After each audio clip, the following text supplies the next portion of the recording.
Good evening.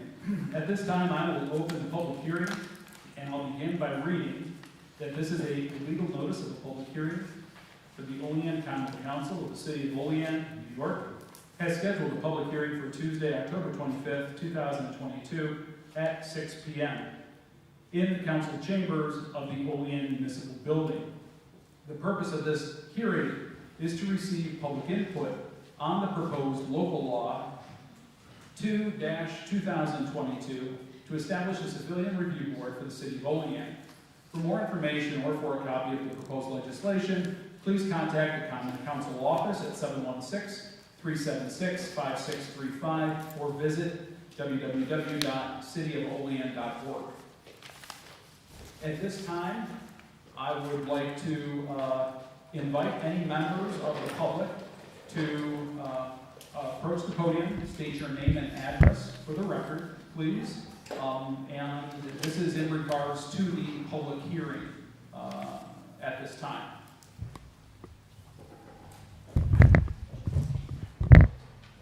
You will have a 5-minute limit. Thank you. Good evening.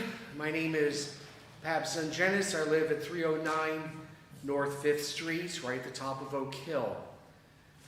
I was one of the first people to recommend a civilian police review board. I was one of the first people to actually put a concrete proposal in the hands of the mayor and members of the council at the first public hearing we had on the issue.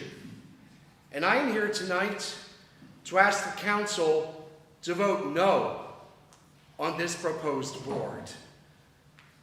Some of you, in fact, I think everyone here knows, I was a member of the committee that was assembled to fulfill then Governor Cuomo's mandate on police reform.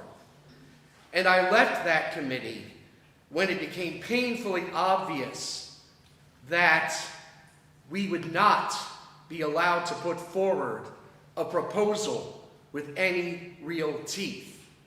In fact, some of us on the committee even received a copy of an email that was sent saying that we would be just shy of a police strike if we had any real reform in this package.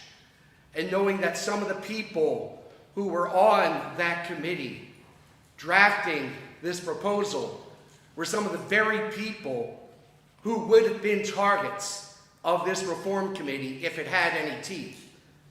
As the philosopher asks,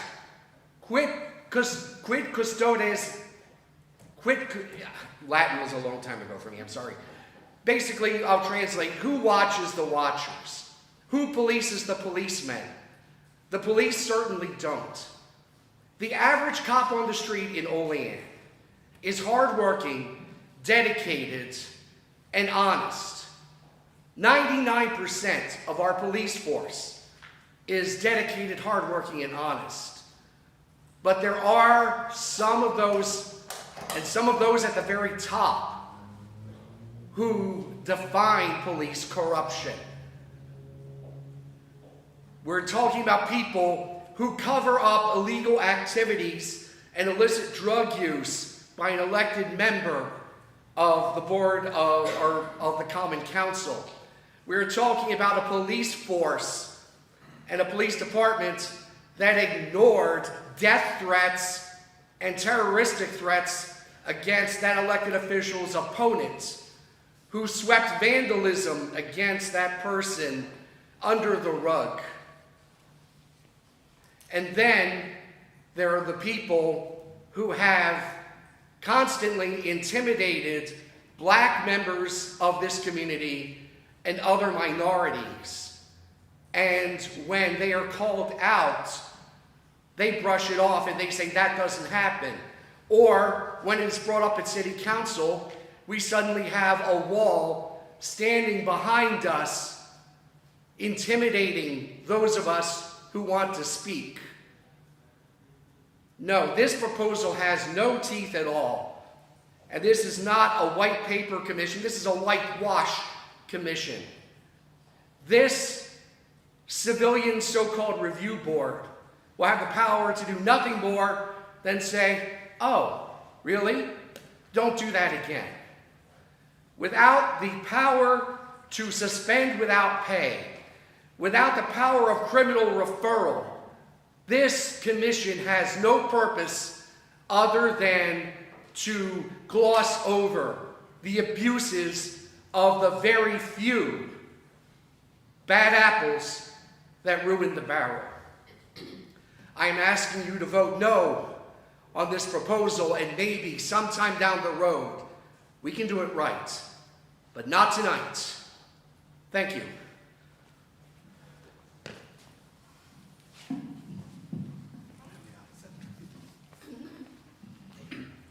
I'm Tim Sherlock. I live at 125 South 18th Street here in Olean. I had other remarks written up, but I'm going to focus solely on the Civilian Review Board.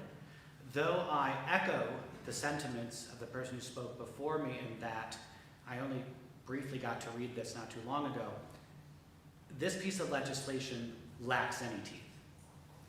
I've seen it in many different administrations and boards where we become gun shy. We become afraid to actually do the jobs that we're elected to do.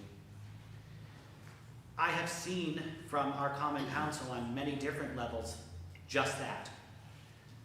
We have a mayor who rules by fear. We have a mayor who rules by absolute authority. We have a mayor who rules by intimidation. And because of that, we got a piece of legislation that has no real guts to it. But that being said, I also see the purpose of approving such legislation. Because once it's on the books, it can be changed. Once it's on the books, there's at least a semblance of accountability there that can grow, mold, and shift into something more. I've heard Trumptonian rhetoric about fear-mongering over this piece of legislation. For what purpose? If someone is afraid to be held accountable, if someone is afraid to be questioned about what they're doing, then they have no purpose to be there. Our government should be transparent. Each branch accountable to the other and to the constituents in which they serve. You cannot boast a safe and welcoming Olean when that doesn't occur. When things like discrimination are overlooked, drug use is overlooked, all depending on your wealth, your status among the community. We need to move forward in this city if we want any real change. It's not about just fiscal responsibility. It's not just about those pieces that make the city look pretty. You can put a Band-Aid on a bleeder, it's still going to bleed. There is no reason not to question someone's integrity, ever. I often say, I get up and speak, question mine, please. Because I'm not going to grow as a person unless I'm challenged. Our police department is not going to grow unless there's accountability. Our Common Council is not going to flourish and make effective decisions if they're gun shy. I don't care if the mayor's mad at me or other people for calling him out. He should be called out. And I would not stop to email each and every one of you if I thought you were doing something wrong. That's my right.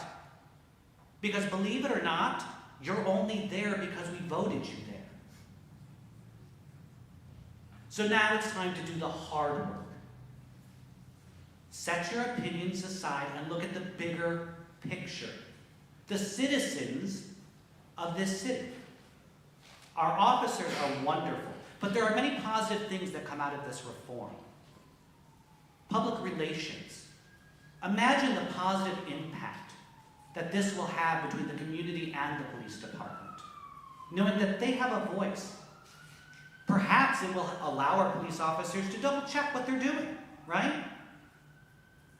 And maybe they might go that extra mile, maybe they won't, who knows? But you're not going to know unless you try. We can bridge a gap and build trust. How many people in this community don't call because they don't trust the police? How many people don't enact or do anything because they don't trust? How do we get there? We get there by being transparent, right? We get there by answering questions and concerns and by supporting each other. I know my father worked for the city of Olean for almost 30 years as a professional firefighter. I have a great deal of respect for the men and women who protect this city on every front. But I'm not naive enough to think that corruption doesn't occur. And I hope none of you are that naive either. I grew up in this city and I can remember things like that happening. Trust your conscience when you vote.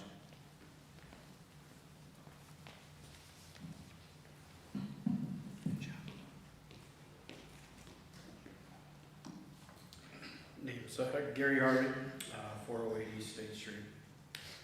So, as I look through the proposed legislation, there's a few things that are rather concerning to me. And they're concerning to me because of the track record of our police department. They're concerning to me because of the track record of our mayor. They're concerning to me because of the track record of several members of our common council. We, in this legislation, the individuals of the Civilian Review Board are appointed by the mayor of the city of Olean and confirmed by a majority vote of the common council. But we all know what happens when individuals that are appointed by the mayor don't agree with the mayor. He disbands the committee. He refuses to address various issues. Even went so far as on record during one of the meetings of the Equity and Inclusion Committee stating that he doesn't follow the city policies, but does what he feels he needs to do. So that in itself is an issue. We have members of the common council, and it's recorded, it's out there. This isn't just me throwing something at the wall hoping it sticks. Those were his words. We also have members of our common council that have stated that they won't challenge the mayor or do what they feel is right because they're afraid of what he might prevent from happening in their wards.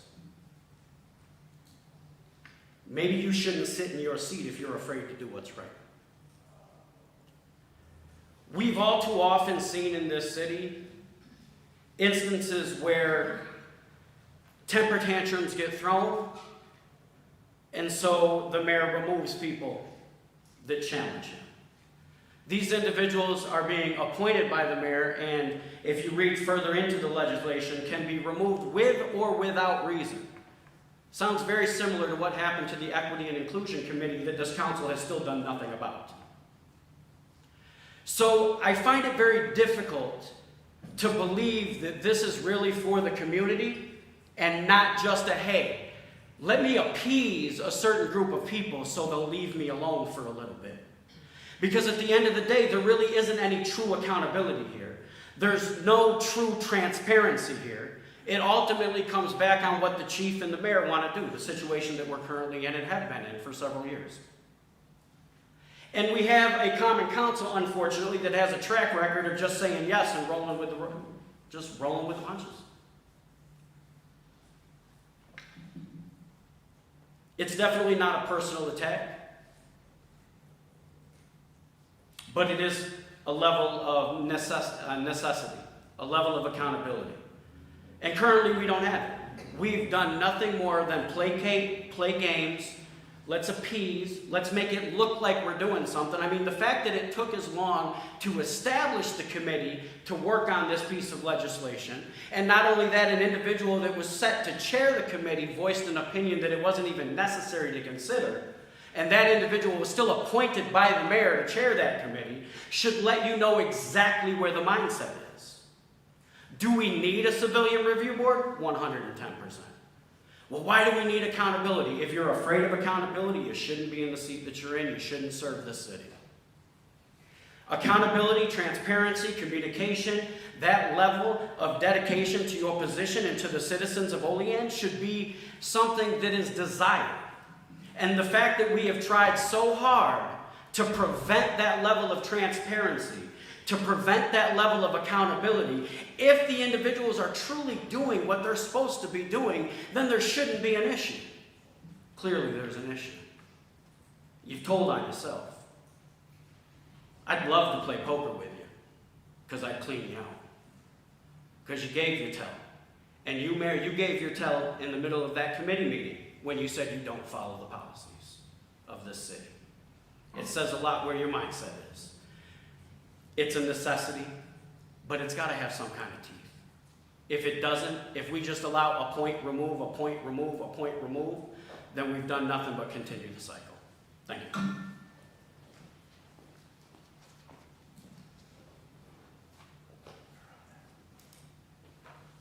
Anyone else?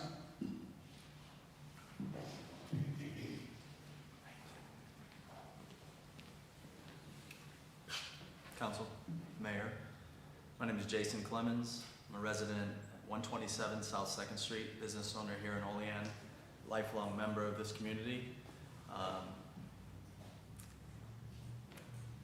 I reflect a lot of the comments that the previous speaker spoke, and I think Mr. Sherlock said it best. When you vote on this legislation, vote with your conscience. September 10th, I was a victim of a hate crime here in Olean. To this date, there's been no arrest. They know who the individual was who perpetrated the crime. They found evidence in his vehicle of the crime. And still, an investigator tells me, oh, he won't talk to us. He won't talk to us? Go arrest his ass. I would have been in cuffs. I guarantee it. And I'm not just saying that because I'm a black man that lives in Olean. I'm saying that because I know what happens in this town. I've been here all my life. So I'm here just talking about raw emotions when these guys are talking about legislation. I feel the pain of this legislation not going through. I was asked by the outgoing chief before he left and moved down south if I would be willing to be on this committee. That was over a year ago. And still, no one has brought it to my attention that this committee was going to actually happen. I would still like to be on this committee because I'm a victim, I'm a business owner, and I'm a citizen. Most of you in here know me. When someone in this city thinks that they can go with reckless abandon and write a word like nigger, and I hope that stings as much as it did for me. It's got me shaking right now. To see that written on your vehicle in bold letters across the whole vehicle, it costs $1,700 just to clean it. That's not my only vehicle. I own a business. I own a home. What's going to stop this individual from thinking he can do it to any of those things? What stops this individual from thinking that he can do it to any of my staff members? I have 14 of them. All because of the color of my skin? This civilian review board needs to be looked into deeper and thought about. Not just as a, oh, well, we'll put some committee members up there and we'll discuss some things. The police officers need to talk to us. They need to talk to you and find out what is it that we're doing wrong? How are we looked at in the community? I've never called the police, ever in my life, because I feared that nothing would happen. And I know several. I'm friendly with a lot of them. But I've also had dealings with them, and the negative aspects of that left me with a bad taste in my mouth. I need you guys to really think about this legislation and know that there are citizens like myself that will be here for the rest of my life. And if I have to deal with the stuff that I've dealt with since I was in high school, there's something wrong. There's something seriously wrong. No arrest has been made to this date. Evidence is in the book. The investigator, that hasn't done really any investigating, told me a month after the crime, oh, I'm gonna take the evidence to the lab. I said, it hasn't been taken to the lab already? No, I'm gonna take it there personally. A month after the crime? There needs to be oversight for situations just like that. There's no due process without that. There's no speedy trial without that. But it happens here first. If you want to get rid of the snitches get stitches attitude of the streets, then you need to get rid of the thin blue line. These officers need to tell on each other if you want citizens to tell on each other for the same exact crimes. I think the crimes that are held with someone with a badge are worse than if a person doesn't have a badge. So there should be oversight. Thank you.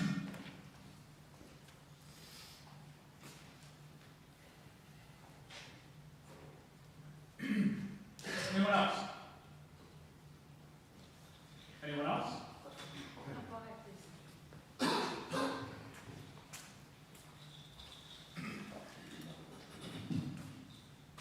Good evening, Todd Malone, 203 North 11th Street, Olean, New York.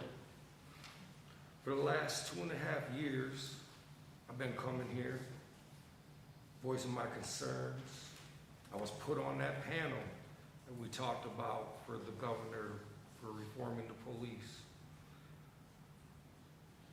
The council, the mayor, everybody that deals with the city, like you guys are a bunch of empty promises. I just don't understand. Like, you guys heard your community speak. This isn't the first time they've been here speaking, but yet it goes unheard. I didn't really know how to approach tonight. All of you all know that I worked very tirelessly with other community members on real legislation for a civilian review board. What you guys are presenting to us as the community, presenting to the community, is laughable at best. It's something that we have to accept, and I'm sure that's what you're going to say because of laws and the union won't let this happen and all this other stuff that we know to not be true. Then let's just, at least we have it. At least we have something on the record. We can work with y'all. We know how to use legislation. But y'all really heard tonight, like that thing has no teeth, no accountability. The mayor can literally kick somebody off if he just wants to. How does that work? Can I kick one of you guys off if I don't like it? Because some of y'all be gone. The mayor, really, you find this acceptable? Probably because you're on your way out. You don't care no more, right? You ain't got nothing to do with the future. You don't care what my kids got to go through. That's cool. We'll get you up out of here. Any of you aldermen who don't want to come forward, like move the city forward, we can get you up out of here too. We've been doing it. You guys see that we're not quitting. We're not just walking away. Those times where you guys were able to just put bold stuff like this out here to the community and think that it could just pass all nonchalantly, those days are over. There's too many smart and active community members here now. It's just not going to happen. Y'all need to realize this, right? Like, I've been begging you guys to work with me.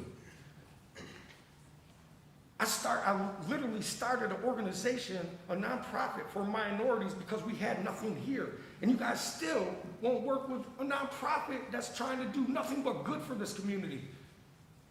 Well, where do you guys even sit there and think that you should be there?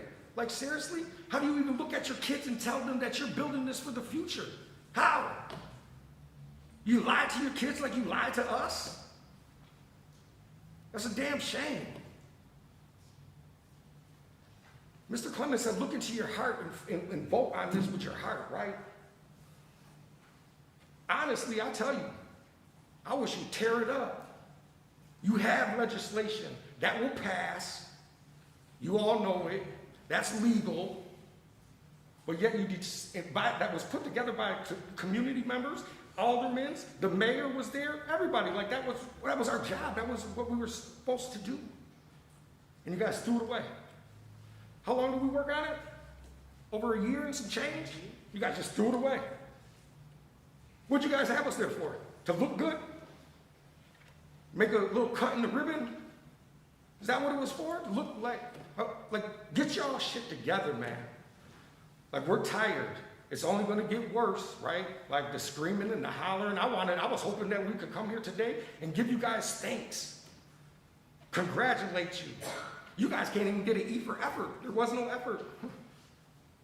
And by the way, on section C in authority, it reads in there, there's a grammatical error, right? It says, is, I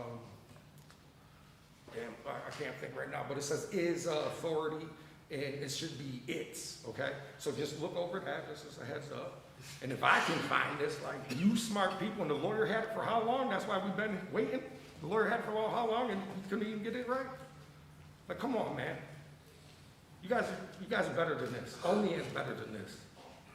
If y'all really want Olean to be that shining city on the hill, it starts with y'all. Y'all gotta do it. None of us put legislation together, and if we do, it ain't good enough for y'all, remember? So y'all put the right legislation together and move our city forward. Otherwise, instead of declining down to, 12,000 people now, we'll be at 6, and friendship will pass us. You guys can be aldermen of friendship. Have a good night.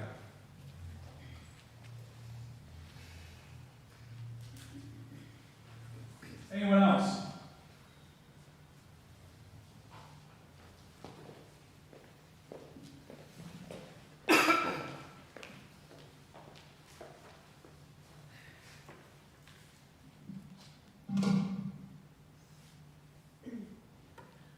Good evening, Mayor, members of the Common Council.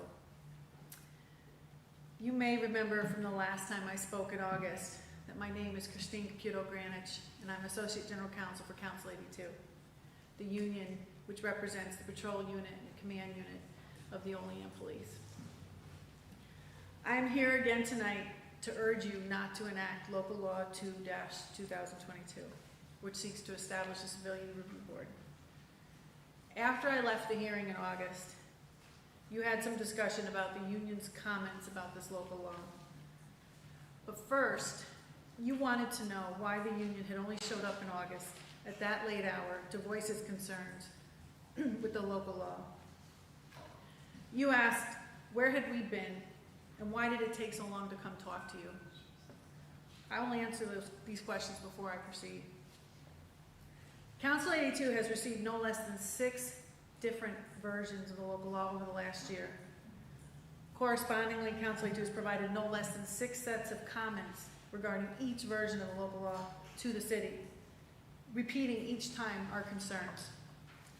The first set was provided on July 9th, 2021, the second on October 15th, 2021, the third on November 15th, 2021, the fourth on January 31st, 2022, the fifth set was provided on April 27th, 2022.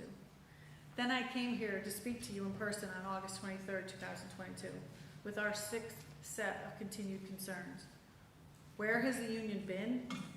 We've been here all along for the past year, hoping that you will understand, that you will listen to our concerns.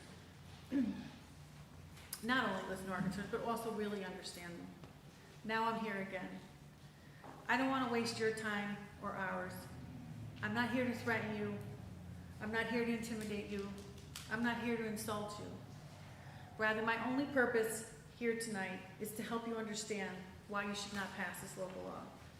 To this end, if nothing else, I need you to understand 3 significant things.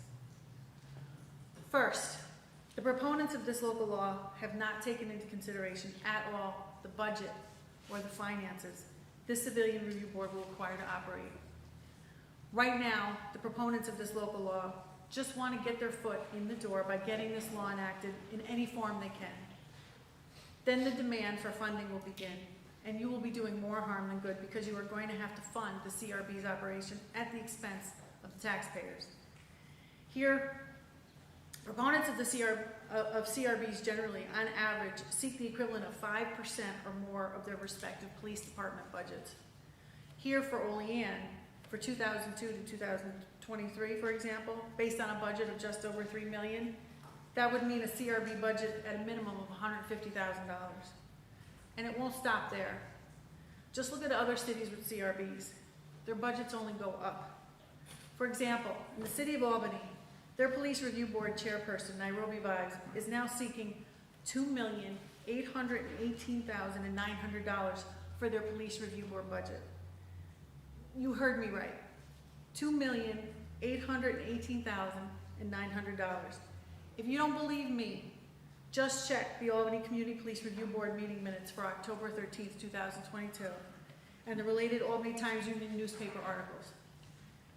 Chair Vibe stated that in addition to hiring investigators, seeking funds for litigation costs, trauma support for complainants, professional services, audits, and training for board members, her board wants to operate as an oversight administrative agency within the city. Quoting Chair Vibes directly, she stated that, quote, "We also have elected to have an executive director structure and support staff. So our budget includes 6 staff members along with proposed $3,000 stipends for all 9 of the board members.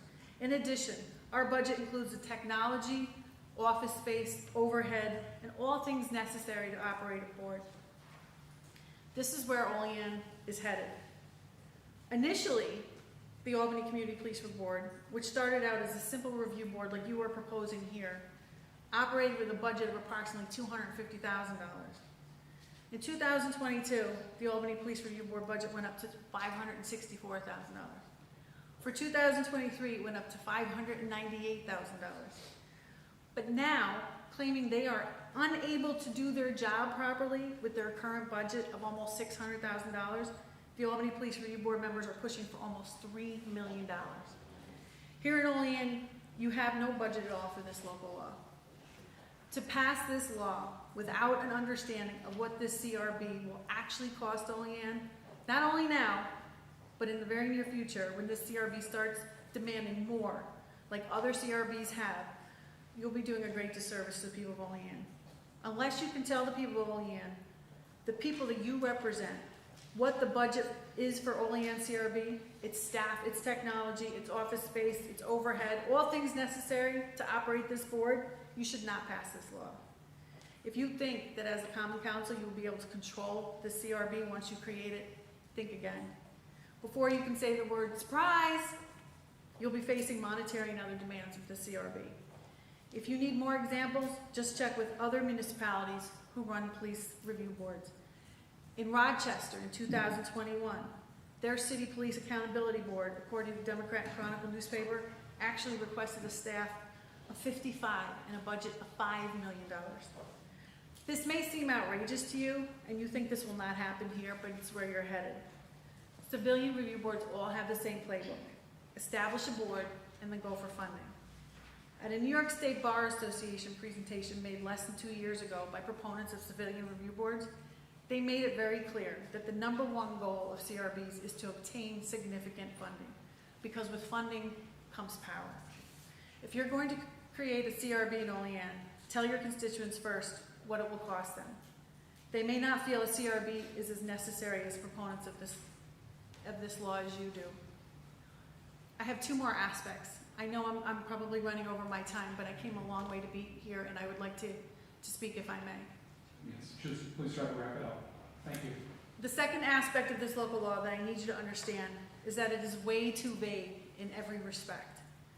Council 82 has already provided you several times with many ways this law is too vague, but I'll reiterate just one of these respects now.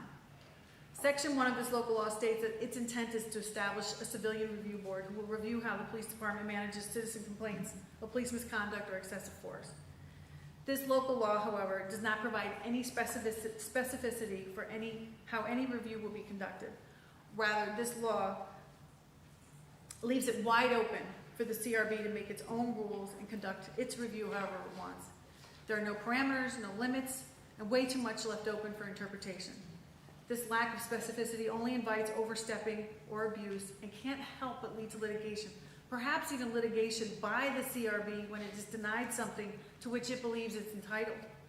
At a minimum, for this type of law to work, you must define what police department investigative materials and information CRB members can have access to, how CRB members will get this access, when CRB members will get this access, and when such access must be denied, either by law or for safety and security reasons. Thank you very much. Local Law 2022 contains no procedures and no safeguards. I don't have much more. Can I continue? No, to be fair, if we don't have anyone else that wants to speak, then I can extend the time. Is there anyone that would like additional time to speak? If you're going to extend your time, I would like extra time. No, so I'm sorry. That's it. I'm sorry. Anyone else? Anyone else? Anyone else? At this time, I will call the public hearing closed.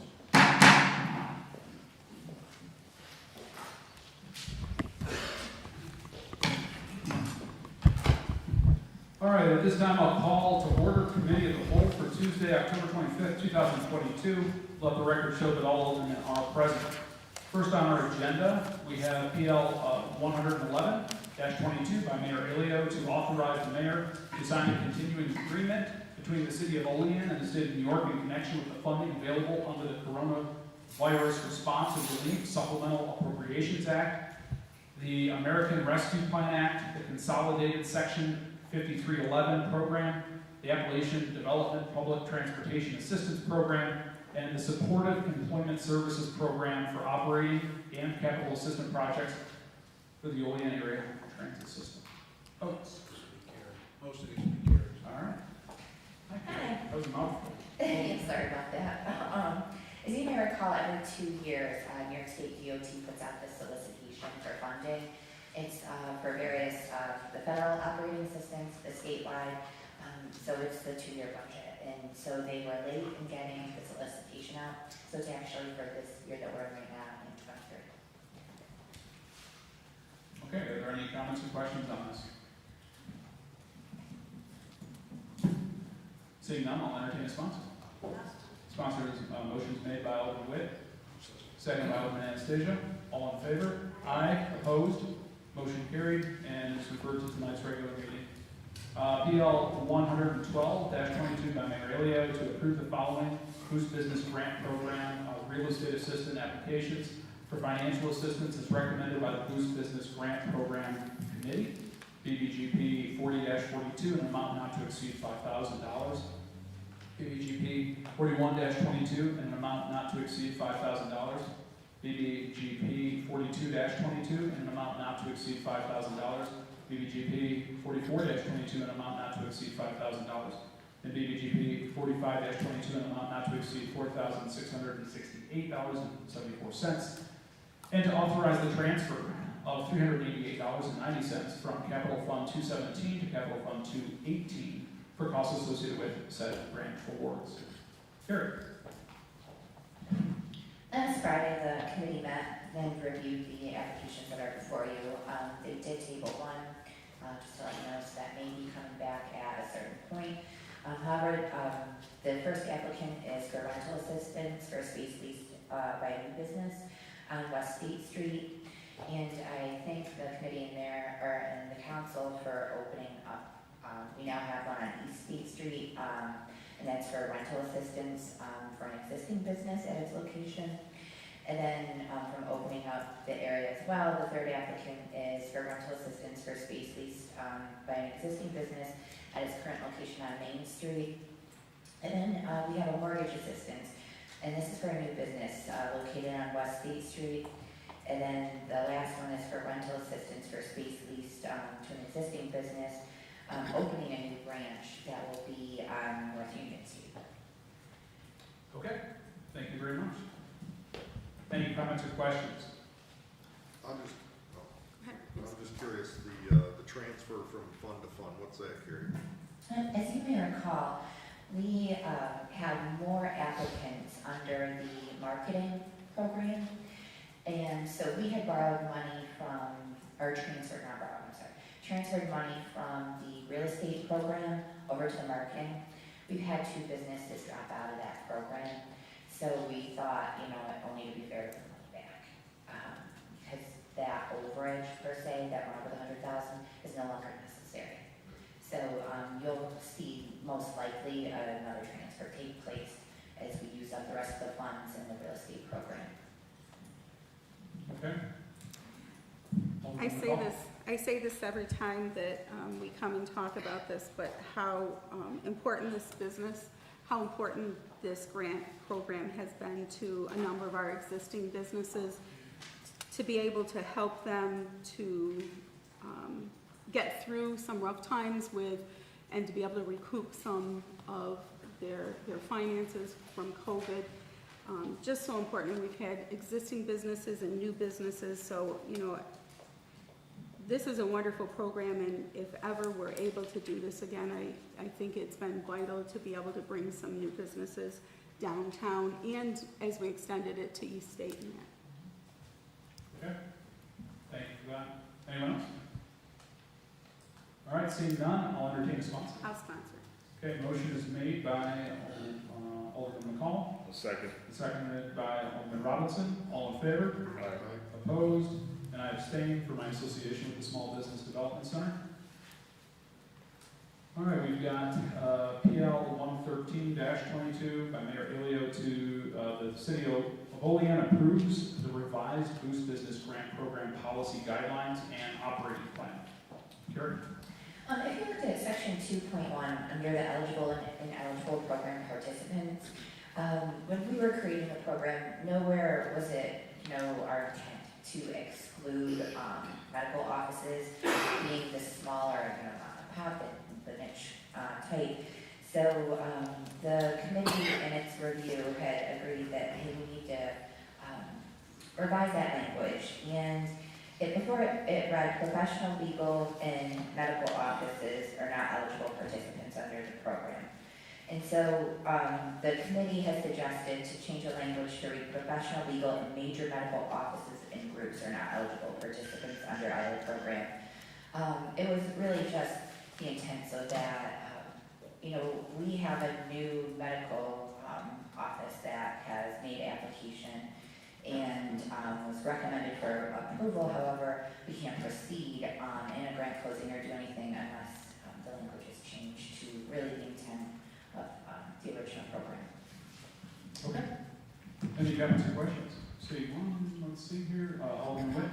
Yeah, Carrie, the medical office in question, is that a medical office that's independent and it doesn't fall under one of the massive medical organizations? Correct. So it's independent? Yes. Okay, thank you. Yeah. It's not a part of a group. Right. Okay. Any other comments or questions? Seeing none, I'll accept the motion. Motion is made by Alderman Witt, seconded by Alderman McCall. All in favor? Aye. Opposed? And I will abstain for my association with the Small Business Development Center. Next, we have PL 114-22 by Mayor Ilio to authorize the transfer of the Community Development Block Grant Program income funds in the amount of $6,387.50 to Capital Fund 187, Trailhead Parkland. As you may recall, in 2017, the Office of Community Renewal changed its program guidelines. So on an annual basis, I track the city's program income, and what program income really consists of, it's the repayments from our first-time homebuyer program, which is from our 2002, 04 programs, and any loaning that was done and granting up until 2016, when we quit running the programs that way. So we collected approximately $6,300. If you collect over $35,000, you have to provide it to the state. And in showing and reporting to the state about the $6,300, they've given us the authorization that we can use these funds. And you generally meet a national objective. As you may recall, what we normally do with the funds is put it towards demolition of homes. But it doesn't make sense to do it in this budget year based on the activities or lack thereof for that demolition. So I'm proposing that we finish this project from 2019 and doing the safety bollards due to the proximity of the ping pong table next to Whitney Avenue. And also, the last item that was supposed to have been purchased, however, it ran out of funding, was that sunshade. And the reason being is the ping pong table gets extremely hot while the kids are playing. So we didn't have enough money to finish it. There's $98 left in that capital account. So I'm proposing to do that transfer so we can finish it. And then I can actually provide the photos to the funding agencies and say, hey, we actually really did complete it in its entirety. Okay. Any comments, questions? Alderman Gonzalez? I hate to put you on the spot, Chief or Lenz, but how many, have we done any demolitions yet? This is kind of off askew here. Got one coming here, oh, sorry. Yeah, we've got one coming up here shortly, Okay. so, and that's the only one on the radar right now. I mean, that's really good. Seems like We've been hammering it. yeah. Okay, cool. Any questions about this fund transfer to improve the parklet? All right, seeing none, I'll accept the motion. I'll make a motion. All right, motion is made by Alderman Gonzalez, Second. seconded by Alderman Panis. All in favor? Aye. Opposed? Motion carried and is referred to tonight's regular meeting. PL 115-22 by Mayor Ilio to adopt the Olean Area Transit System Procedures Policy. In your exercise tonight, Terry. I know. And boy, are we varying from projects. But I do want to explain myself, and it's for the next 3 PLs. So I've been working, our office has been working with BWB for several months now. And it's on the 3 policies that are before you. And the reason being is if you look even back from the 2020 audit report and the 21, there's comments that are made, and they're made over and over and over. And, you know, from taking the position in the department, I've noticed over the years it's the same ones. And instead, I just want to be proactive in this so that it cleans it up and you guys don't have to see this again. And these are the policies that our office follows. These are our procedures.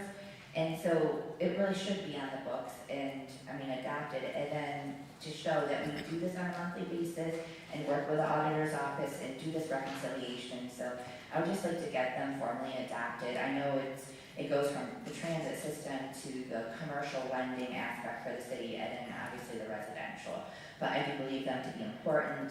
BWB has reviewed, made some recommendations, and that's where I'm at tonight for that term. Okay, so just to confirm, the policy updates are being recommended to us from our external auditors. Yeah, we created these in my office and then had them look and say, hey, this is what we do. Are you in agreement? Like when you audit us, you see it. However, we just don't have it on the books. And they are, yeah. It went down to, I think there's going to be, there's some wording that I changed yesterday. It says consultant. It shouldn't say that. We're absolutely able to do that in-house with an independent person, not being community development staff or the auditor. So. Okay, very good. Are there any comments or questions on this? Seeing none, I'll entertain sponsor. Sponsor is made, motion is made by Alderman Witt. I'll second. All in favor? Aye. Opposed? Motion carried and is referred to tonight's regular meeting. Next, we've got PL 116-22 by Mayor Elio to adopt the Olean Homeownership Assistance Program procedures for processing cash receipts. Okay, same thing is applicable here. Any comments or questions? Seeing none, can I get a sponsor? All right, Alderman Anastasia, and I'll go ahead and second. All in favor? Aye. Opposed? Motion carried and is referred to tonight's regular meeting. Next, we've got PL 117-22 by Mayor Elio to adopt the procedures for processing ACH payments for the Downtown Property Improvement Program, Revolving Loan Fund, and the Olean Homeownership Assistance Program. Okay, any comments or questions on this one? I'll entertain a sponsor. I'll sponsor. Okay, we've got Alderman McCall, second by, all right, good. All in favor? Aye. Opposed? Motion carried. We will make a change to the wording when it comes to our regular meeting. There's just, Carrie has a slight correction for us to make in the wording of that resolution there.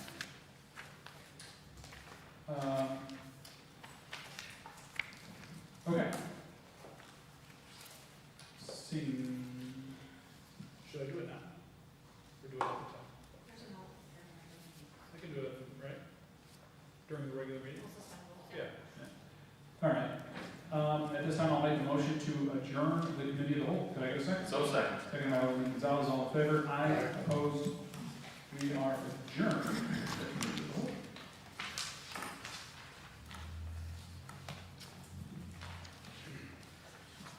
At this time, I'll call to order the regular meeting of the Common Council for Tuesday, October 25th, 2022. Will the clerk please call the attendance roll? Alderman Witt, Here. Alderman Panis. Here. Alderman Gonzalez. Here. Alderwoman McCall, Here. Alderman Robinson, Here. Alderman Anastasia. Here. And President Crawford. Here, please rise for the invocation of the pledge.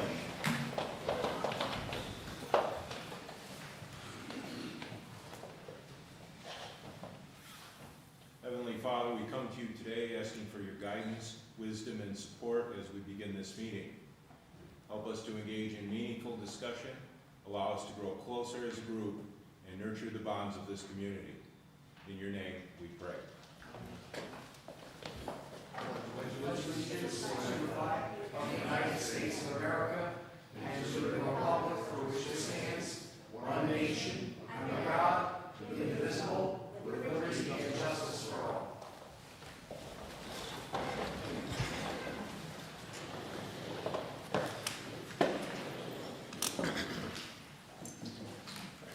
Reading, correcting, and approval of the minutes of the previous regular meeting.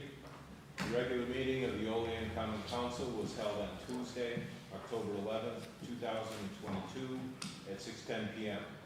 Present were Alderman Crawford, Witt, Panis, Gonzalez, McCall, Robinson, and Anastasia. None were absent. I'll make a motion to approve the minutes of the previous regular meeting. Can I get a second, please? Second. Second by Alderman McCall. All in favor? Aye. Opposed? Motion carried. Committee reports and unfinished council business. None. Communications from the mayor. We have a proclamation for Domestic Violence Awareness Month. Frank, would you read the proclamation, please? Mayor. Special proclamation for Domestic Violence Awareness Month. Whereas domestic violence is an ongoing problem that affects millions of Americans every year. On average, 20 individuals are abused every minute, which totals 10 million men and women over the course of a year. Whereas domestic violence does not discriminate and can affect people of all communities regardless of socioeconomic status, age, race, and religion. Whereas this month, we recognize the courage of the survivors and victims of abuse, and we commit to support this brave group of people in an effort to reduce incidents of domestic violence. Therefore, I, William J. Aleo, Mayor of the City of Olean, on behalf of the Common Council, do hereby proclaim October as National Domestic Violence Awareness Month in the City of Olean. In testimony thereof, I am hereunto set my hand and cause to be affixed the seal of the City of Olean, the 24th day of October, 2022. For the City of Olean, New York, William J. Aleo, Mayor.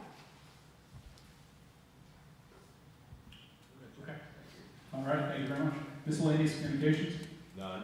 city official reports, None. proposed legislation, and referrals.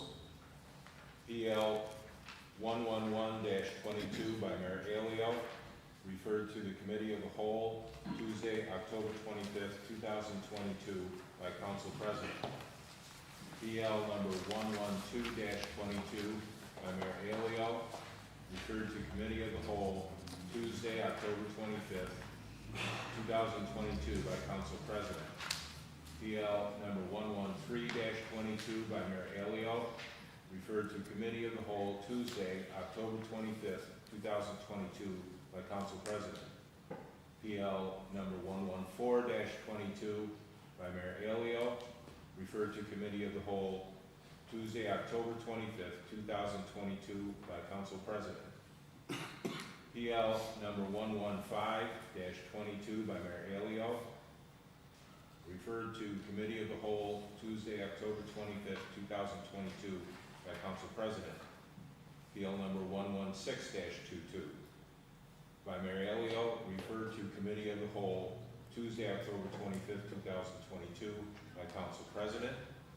Bill number 117-22 by Mayor Elio, referred to Committee of the Whole Tuesday, October 25th, 2022 by Council President. All right, before we open it up here for public comment, I'd like to give an opportunity to any of the aldermen to make a statement at this time.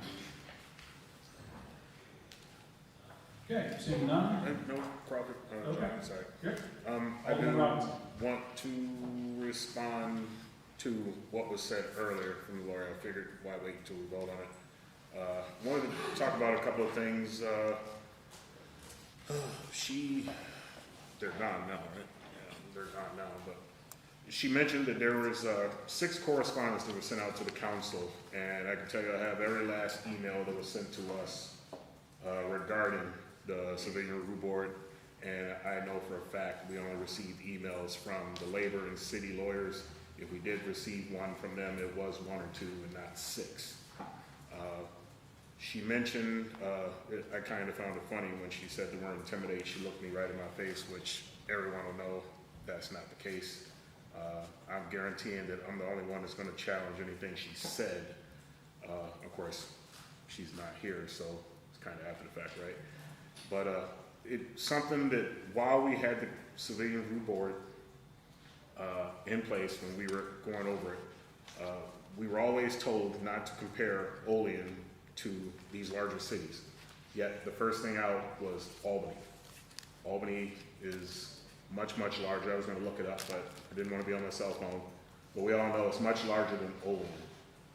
And so when we start comparing apples with oranges, I'm surprised that a lawyer is using apples and oranges to try to make a statement to this common council. So I'm just going to make the assumption that we're all idiots and we just can't figure that part out.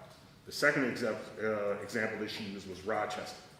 So I found that interesting as well, because we tried to use Rochester's Civilian Review Board to compare, and again, that was, we were told that that's not a good model to use, they're a much larger city, blah, blah, blah.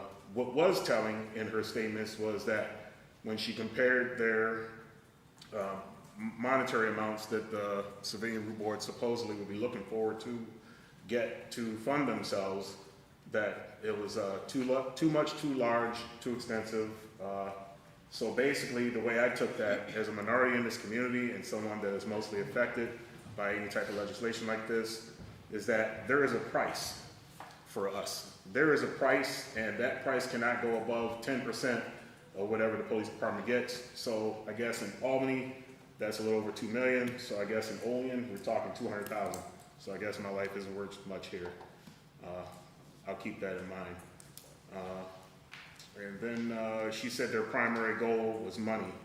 And I found that hard to believe, because that was the first time I had heard that.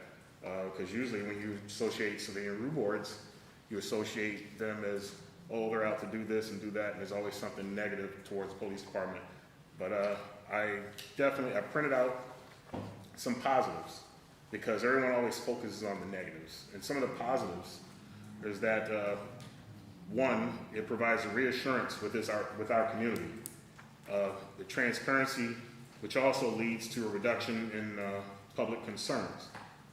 We can improve community relations by fostering communication with one another. We can also improve in departmental policies and procedures by giving it fresh eyes and a different perspective. And then we can also demonstrate the city's desire to show that we actually do care about our community members. And I'd like to repeat some of the sentiments of some of our constituents. The police are good here. There are a small percentage, but police are good here. And just to go back to the population sizes, Albany is 98,000 plus in 2021. Rochester is 210,000 plus in 2021. And I don't know what the 2021 numbers are for Olean, but the last I remember for the last census that we had, we were hovering around 13,000 with 800 plus being minority. So I just wanted to bring that to the council's eyes when we start putting a monetary value on our constituents. That's it. Okay, anyone else? I just want to say real quick, John, Anything else? yep, the civilian review boards are not like some radical new thing. They're all over the state. I don't know why, I don't know. It seems like, you know, trying to warn us about budgetary,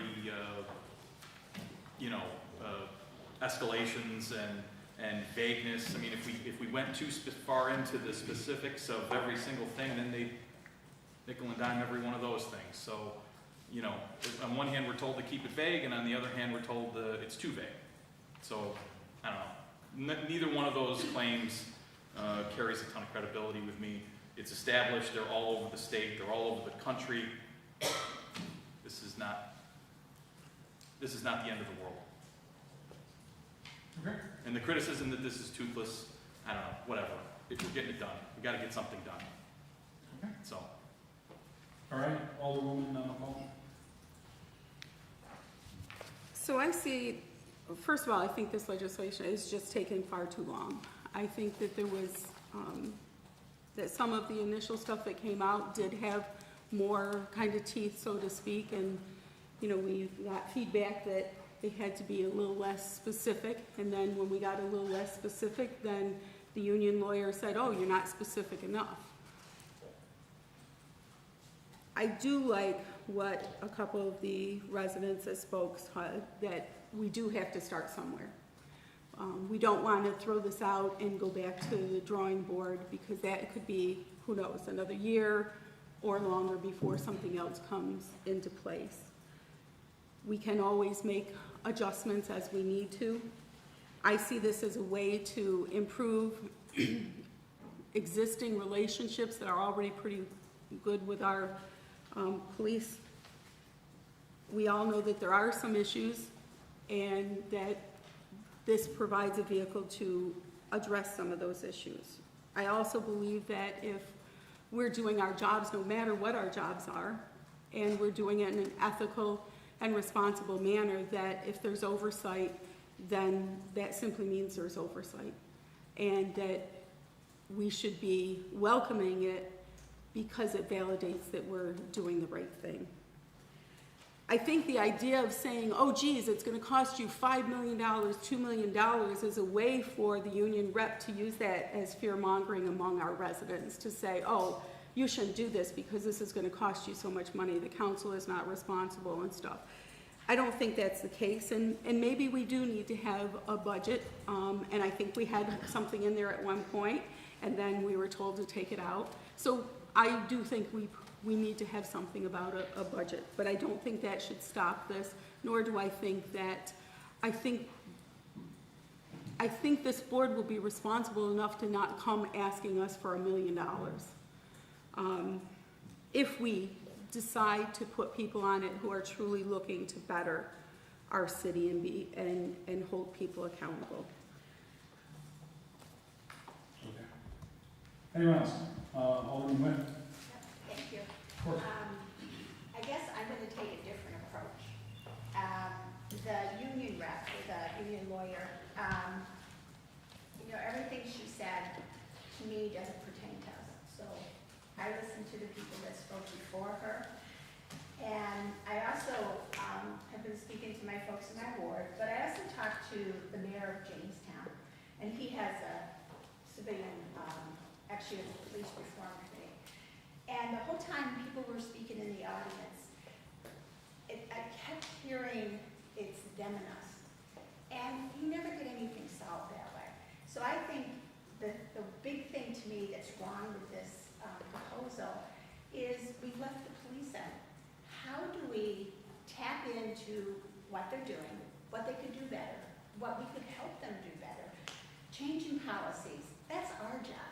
And I had a gentleman tell me, when I was speaking to him, he said, what the hell are you there for?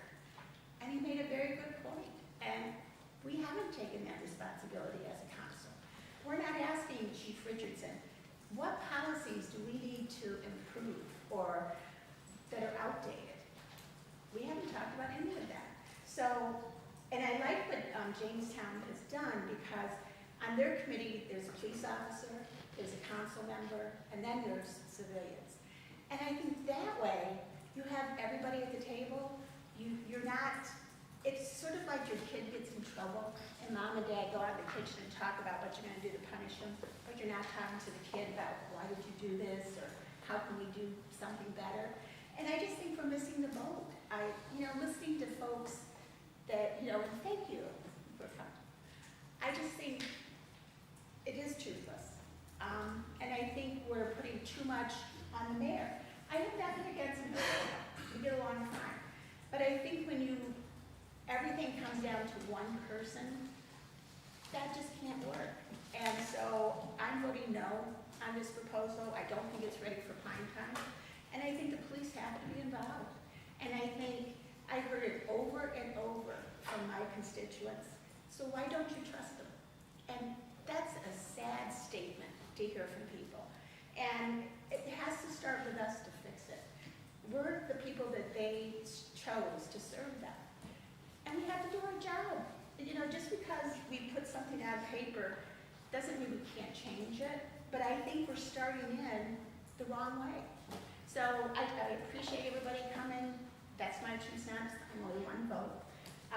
But listening to my constituents, listening to the mayor of Jamestown, I just think we have to do it differently. And you're right, the financial part didn't mean a thing to me. That's just trying something else. My focus is on what the people from the community said tonight.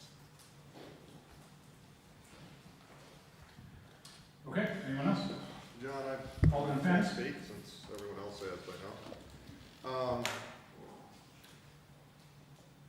I guess where I want to go with this is that, ever since we started down this road, I've sat here, and what I can tell you is that I've listened to everything, everyone that decided to speak, email me, call me, stop me in the hallway, and had an opinion. I've listened, and that was taken into consideration. And I feel like we are where everyone can settle on being happy with the results. I know some people, everyone thinks they're unhappy, but I think we've found a middle ground, and that's where we're going to meet.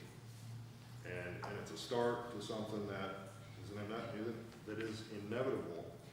For the folks that are, it's younger generation, the progressive generation, this is how they want to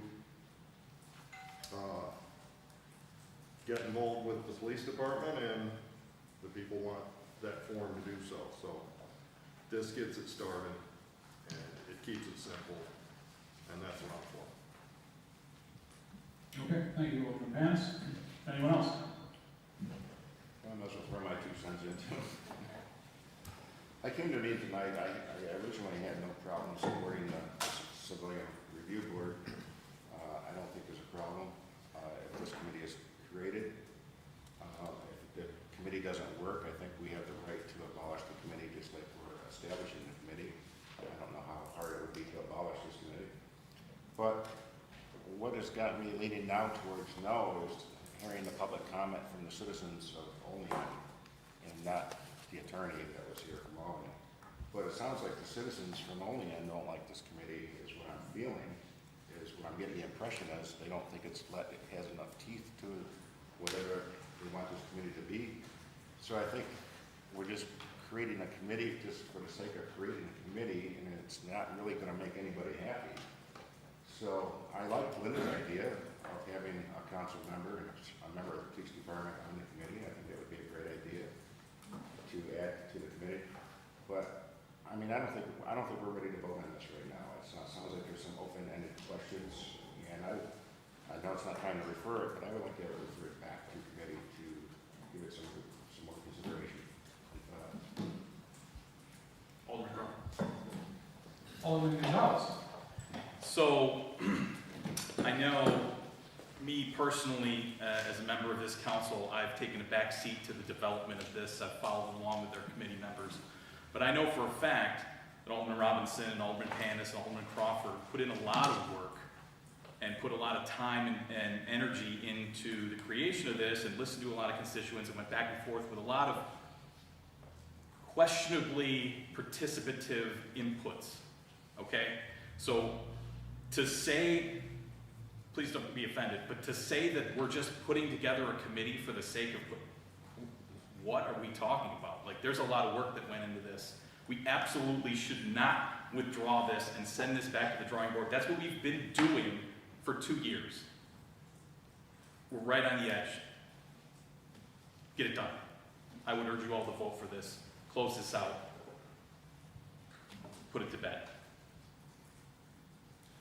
Okay, thank you for that. Alderwoman McCall. I would say there's a difference between a police reform and and the CRB board, and I think that part of it is knowing what the differences are there. I definitely heard that, first of all, I don't think our job is to make anyone happy with this. I think our job is to put something together that is workable and holds people accountable. Do I wish that it had more specifics about it? The answer to that is yes. And I did listen to what everybody said, and I heard what they said. My fear is that, as some people have said with the equity inclusion, that, you know, I don't want this to go by the wayside, and I think that I don't see this as settling. I see this as a document that we can work on, and, you know, I'm going to echo the positive things that Alderman Robinson said. My understanding is that the police were not excluded from participating in having input. So I would challenge that they haven't had a piece or had a voice in this. So I would encourage us to look at this as a necessary step forward, and to also hear what everybody has said and take that into account for the adjustments we may need to make in the future.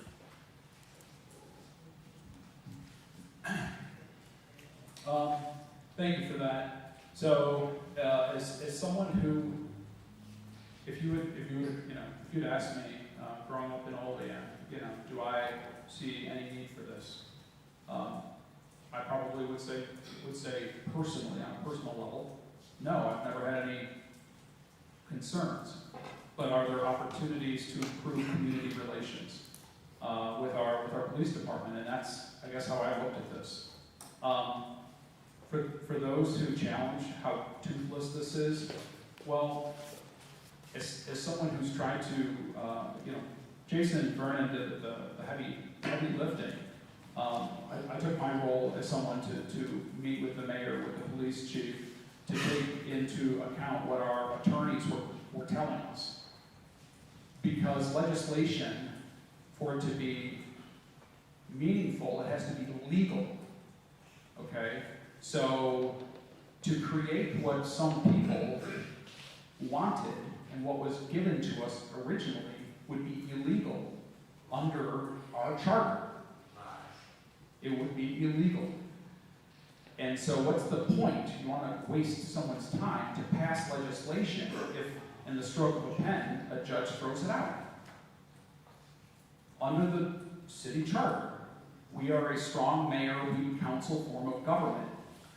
Every other committee that is created in this is put on the mayor. Linda, you said it's got too much put on the mayor. That's what this city government is. That's what the charter is. We have the power to confirm. That is what our power is for appointments. So and you want buy-in from the police department. You want to collaborate with them. And that's what I think Alderman Robinson and Alderman Panis and myself tried to come up with, is something that would foster collaboration and improve community policing. It's not the last thing. The last thing I wanted this to be was a witch hunt document. That's not what this. And if you don't, you know what? If you don't support me, then that's fine. because that's not what I was gonna put my name on. So, so I understand where there are some that feel this doesn't go far enough, and then the other side that says it goes too far. Maybe that means it's right where it's supposed to be.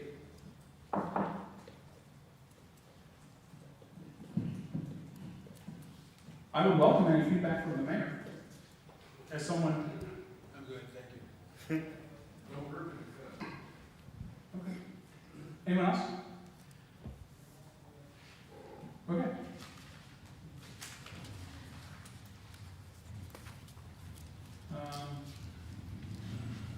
So at this time, I will ask the clerk to please read the public comment statement. The public comment portion of the common council regular meeting is established to provide members of the community with the opportunity to publicly state their views, voice their concerns, or to provide input pertaining to any issue affecting city government.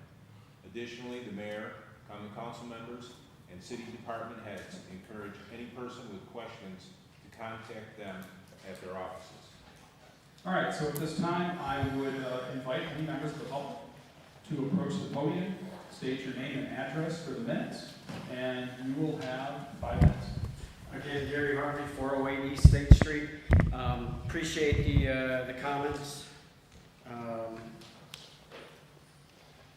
I think, I appreciate Alderman Robinson pointing out the fear-mongering and using a city that's 10 times the size of Olean as far as finances are concerned. I think that was quite comical. The names that are on my shirt are individuals that have experienced a police involvement and are no longer here to speak about it, unfortunately. And, Alderman Crawford, I appreciate your comments, spoken like someone who truly holds back so the mayor doesn't affect his ward. But I question the transparency and the accountability when people can just be added and removed at whim. To me, that's not accountability. To me, that's not transparency. That's not establishing anything. And we know what happens when the mayor decides to get rid of a committee. The council stays mute. And nothing moves forward, unfortunately. You say that the only thing that this form of government can do is confirm. Well, when all you do is vote yes to everything that comes across the table, then, well, yeah, that's definitely the impression that you give, unfortunately. And, I would like to say that the individual from the police union, it's hard to feel that they're not a plant when they were allowed to continue to go, but your own citizens were cut off. That lets me know where the agenda really stands, and it's unfortunate. Again, like I said earlier, I would love to play poker with y'all because your tell is terrible.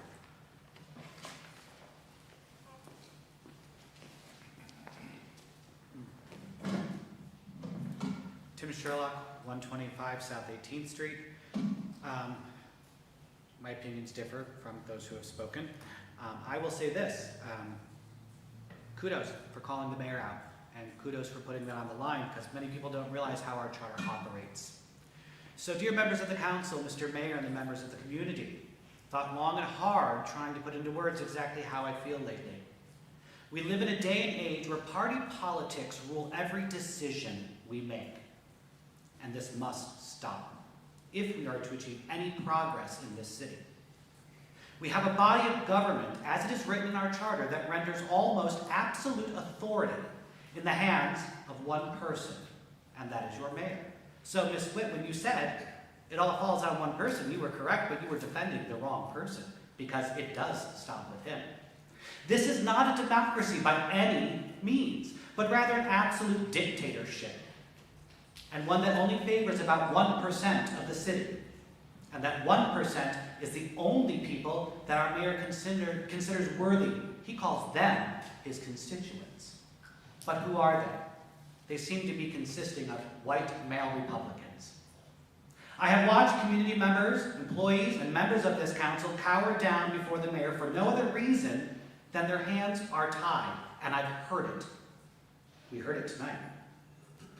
And why are they tied? Because they're afraid things won't get passed. They're afraid of retribution. They're afraid that their committees, their policies won't go forward. and we've seen that happen. We look at the after effects of social injustices in our great nation, and our mayor and our city said, we rally, we're going to do these things, and we fall flat like a lead balloon. From the gate, our mayor dismantled the Diversity and Equity Committee. But why? We put it in place because we were going to do something great. Why did he do it? Because somebody called him out and said, you don't relate. You are a cisgendered white male who is privileged. You don't understand the struggles. Rather than acknowledge and say, you're correct. I took my fire truck home and I'm not playing anymore. That's what we see happening day in and day out with this committee. We place Band-Aids on the city. We make it look pretty, right? Let's put some fire pits in and lower a speed, and let's put some bike trails in, some dog parks, and yeah, we're great. But let's not talk about the fact that a member of our city came to you over a fence, right? A fence because of the harassment. Not just name calling, harassment.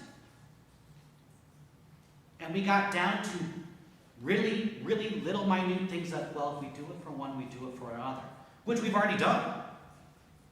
We arbitrarily make decisions as it fits the person who stands before us. You talk about policies having teeth, legislation having teeth, right? I'm a big person on policy and legislation, okay? What is the point of sitting there, drafting it, if you're going to come here tonight and then waver and go back and forth? Put it in. Let it falter, let it mold it, shape it, move it with the times. We don't do that. We don't do that at all. I agreed when looking at the union rep. Math just didn't make sense. It was not even relatable. But what was relatable is that was the only argument they had. I didn't hear about, from a union rep, what was the danger and implication to the police department? We didn't hear that. We heard money. Let me ask you this. Every budget year, does the police department, fire department, city works, everybody come to you with a bigger budget? If you say no, I call BS. Money makes the world go round. So that's a moot argument to me. Don't sit in your chairs and say you hear the people when you don't relate. And here's the funny thing. I look at this committee and you're diverse, right? You are diverse. I know many of you personally, right? I know many of you have different religions, different family members with religions, LGBTQ members in your family. And not one of you are pushing the mayor about that DEI committee. Shame on you, shame on you, shame on you. This city can look pretty all it wants, but it's no good. We have a rising drug problem, a rising homeless problem. We have crime rates that are going up and up. We're in an age of social media. People are becoming more aware of what's going on in this city by the day, by the second. You don't get to sit back and just pander. I commend each alderperson up there who spoke out and really challenged and had a debate. That's what it should be. And each one of you that is holding the mayor accountable, great. I don't care that I'm putting him on the spot. The power, the buck, stops with him. That's the way the charter's written. You want to make real change? Change the charter. It was written how many hundreds of years ago? Move with the times. Move forward. Please wrap things up. I will. One last example. I found it very interesting, and this is not a dig, please don't take it. But when I walked in tonight, our fire department members were here as civilians. They didn't have to go through, they didn't have to be checked, they didn't have to go through it, but I did. How does that work? Thank you. Anyone else?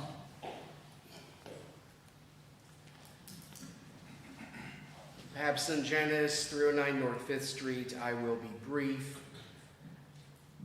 I will ask the council, if you do approve this commission, this committee, whatever we're going to be calling it, do not stop here.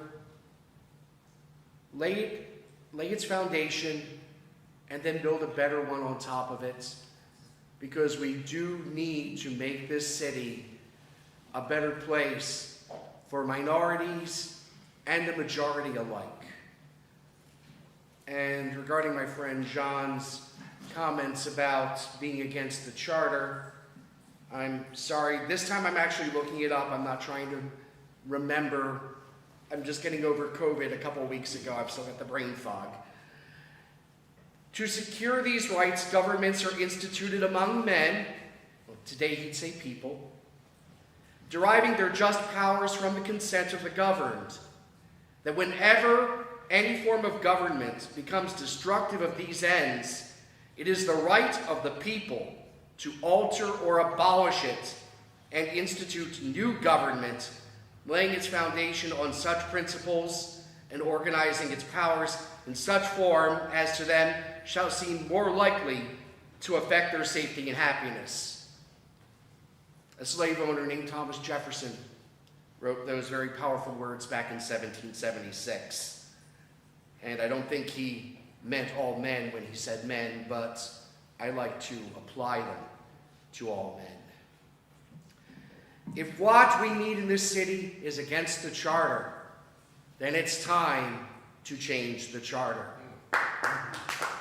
It's time to once again return the mayor to a 2-year term like it was when I first came to town under John Ash.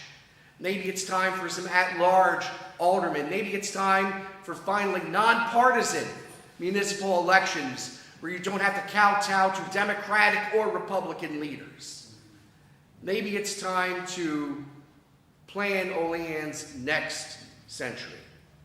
And regarding the union reps' comments about salaries by commission members, when the mayor asked me to serve on the Police Reform Commission, I didn't ask what's in it for me. I didn't ask how much does it pay, and he didn't say it paid anything. But I did it, and Vernon did it, and my other friends on the council did it, and Ty did it, and we didn't get paid a cent. Where's the salary? People who care about this city don't need a salary to do what's right. Keep that in mind. Thank you. Anyone else? Anyone?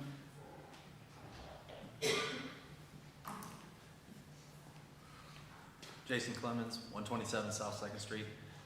I love the fact that I have a citizen right next to me that apparently changed his mind, because he said, I hope you vote no on this because it had no teeth.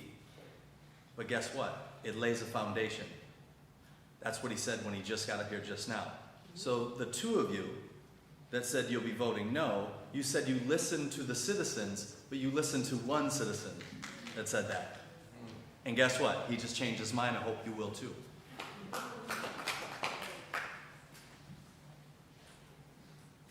Anyone else?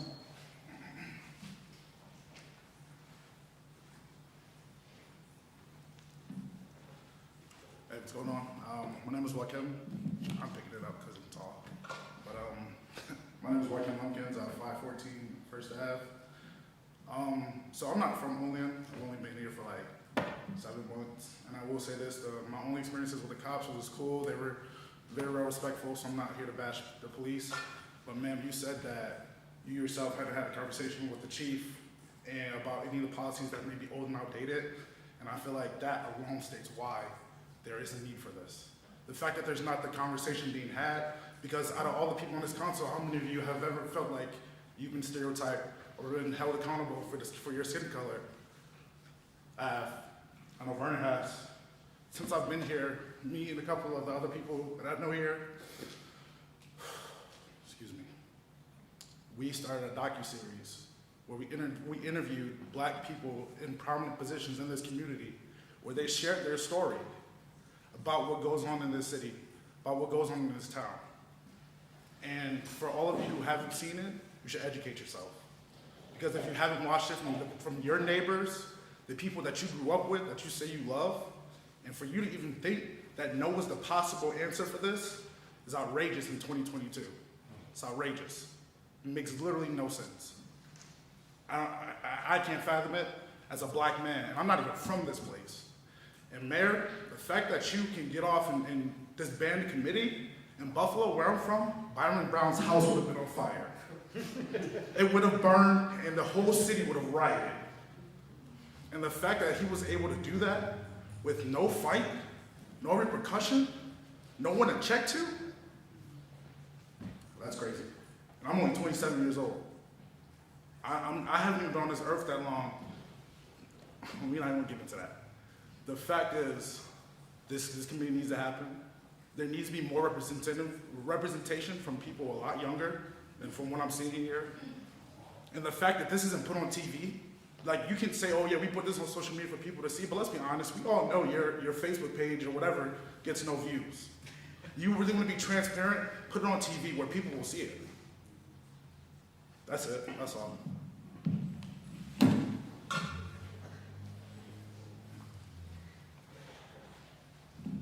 Anyone else? Anyone else? Any?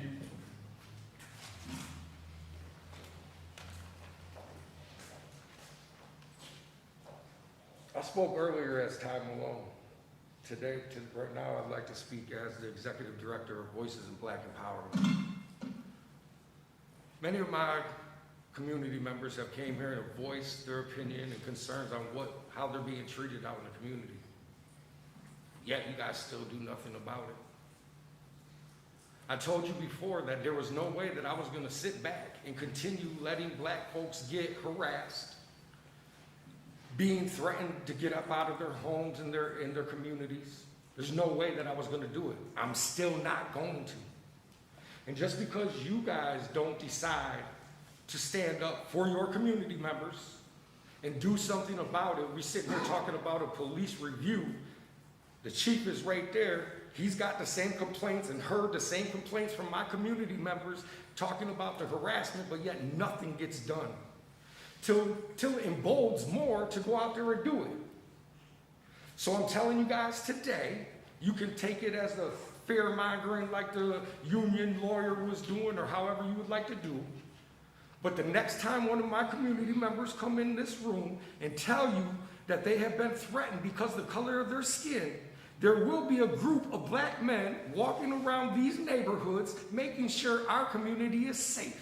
And if the chief of police would like to work with us, he knows my number. Now, as far as the Civilian Review Board, I'm glad that I sat here and heard some of you guys say what you heard, what you said. I agree on a lot of what you guys have said.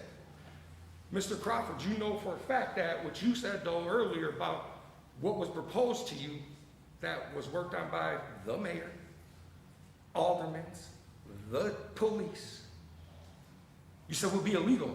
You know that wasn't true. There's no reason to say that things aren't, what was proposed to you by the community would be illegal. You guys just don't have the courage to put it in. Okay. I want to clarify to make sure that you guys understand that there is no community member out here saying, yes, this is no good, right? Yes, Ty Malone sat here earlier and said, I wish you would tear it up. But we need something. Something has to be done.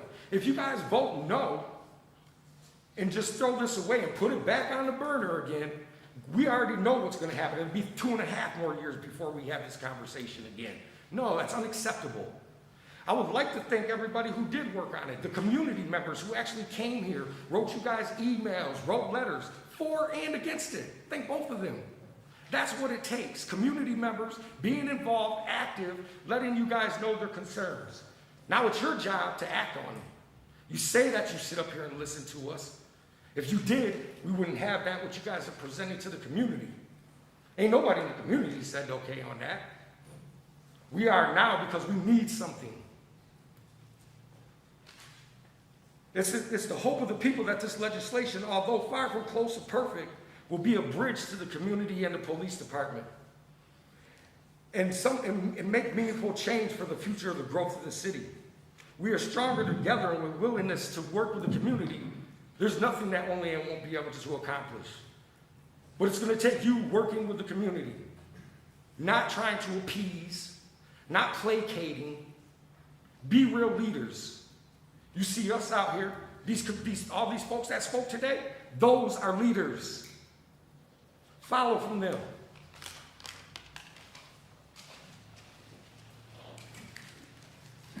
Anyone else? Anyone else?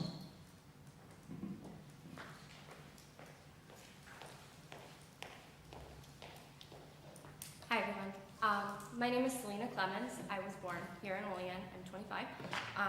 Alderman McCall is my alderman, and I live on 2nd Street. I can't really attest to anything that, anything new that anybody else hasn't said already.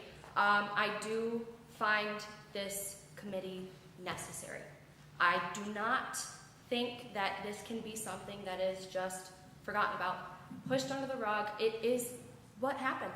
And it sucks to say, it hurts to say, but it is something that can be forgotten in the day-to-day of local government. We have a lot to worry about. We have a lot of, even though we are small, we have a lot to do day-to-day. We have a lot of worries. We have a lot of concerns as a small local town. We have a lot to do, but this is important. We have an incentive here. There is an incentive. There is necessary oversight. This is a job that needs oversight. We need to oversee it. There needs to be citizen oversight. Like I said, I don't want to, reiterate points that have already been made. I have tried to make it a personal mission of mine to be personally and professionally very committed to racial diversity, equity, and inclusion work for at the longest time that I can remember. Obviously, my dad is black. Obviously, as we all heard, my dad was hate crimed. I do not want you, aldermen, to forget that, and mayor. I do not want you to forget that my father was hate crimed, and there was nothing done about it. There has been no arrest made. May I reiterate that? I couldn't tell you if this board, was made tomorrow, if this committee was made tomorrow. Would there be an arrest made tomorrow with this citizen oversight board? Maybe, maybe not. But the foundation, the groundwork would be laid to at least have some sort of oversight that I personally do find necessary. I thank you for your time. I do find your work to be extremely honorable. And I do hope, as my father said, that you do vote with your hearts, but I do hope that you also vote with your brains. Thank you.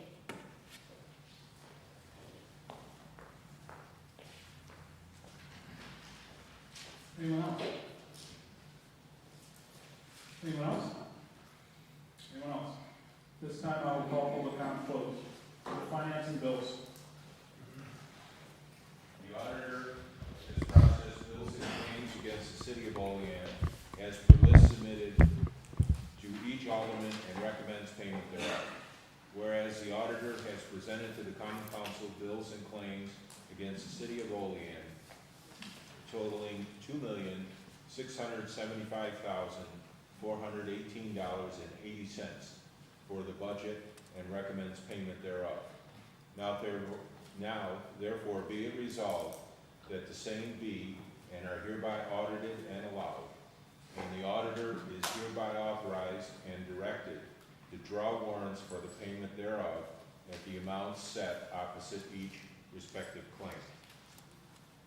All right, are there any comments or questions on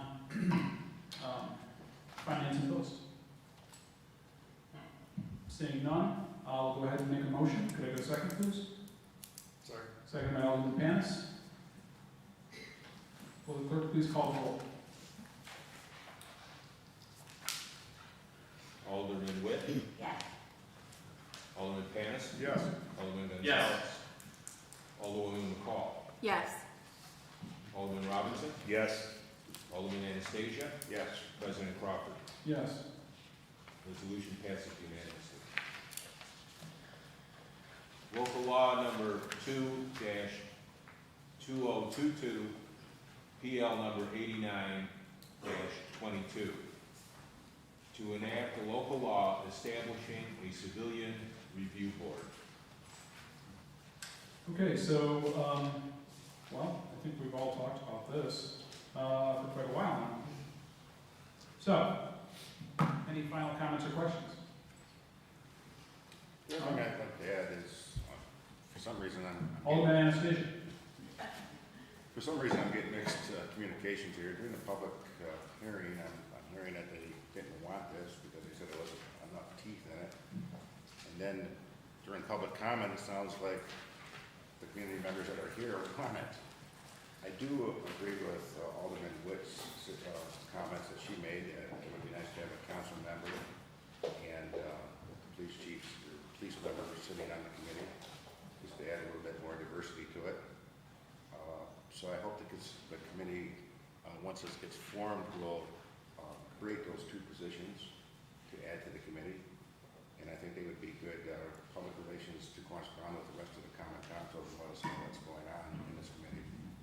So I'm sorry for the miscommunication, but I thought that the committee, or the members didn't want this, but it sounds like they do want this. So it's like you got me totally confused up here.